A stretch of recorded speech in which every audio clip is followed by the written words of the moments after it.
आप इस बाधा को भी पार कर लेते हैं, इस समस्या से भी निकल जाते हैं, इस अवस्था को भी पार कर लेते हैं, तब उस अवस्था में अब आपके भीतर जो खजाना है, जो ऐसा खजाना है कि जिसका आप प्रयोग तो करते हो, लेकिन उसका प्रयोग आपके जाने अनजाने होता है, आपकी चाहत से नहीं होता है।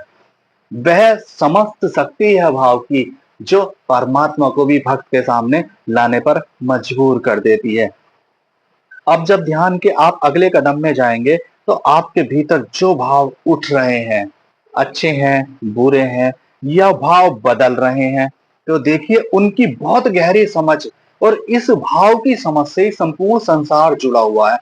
संसार में जितने भी ये उलट-पुलट अच्छे या बुरे कार्य होते हैं, ये सब भाव से होते हैं, और उस भाव की समझ आपको धीरे-धीरे आने लगती है। उस अवस्था में आकर, उस कदम पर आकर आपका संसार समाप्त हो जाता है।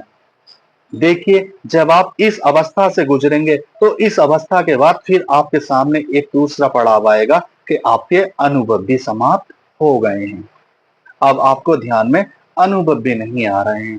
अब देखिए, बहुत से लोग तो इस अवस्था में आकर विचलित हो जाते हैं, क्योंकि अनुभव चाहिए, साधक को अनुभव चाहिए, क्योंकि वो उसकी खुराक है, नए साधक की। लेकिन जब आप पुराने हो जाएँगे और ध्यान के चरणों को पार करते चले जाएँगे, तो आपके अनुभव समाप्त हो जाएँगे। उस अवस्था में आपको रुकना नहीं है, ध्यान करते चले जाना है। क्योंकि शून्य का भी कोई अनुभव नहीं होता है। कह देते हैं कि शून्य है, लेकिन शून्य का भी कोई अनुभव नहीं होता है। शून्य के अनुभव को भी गिराना होता है, उसे भी जाने देना होता है। जहाँ कुछ ना हो, उस अवस्था में आपको जाना होता है।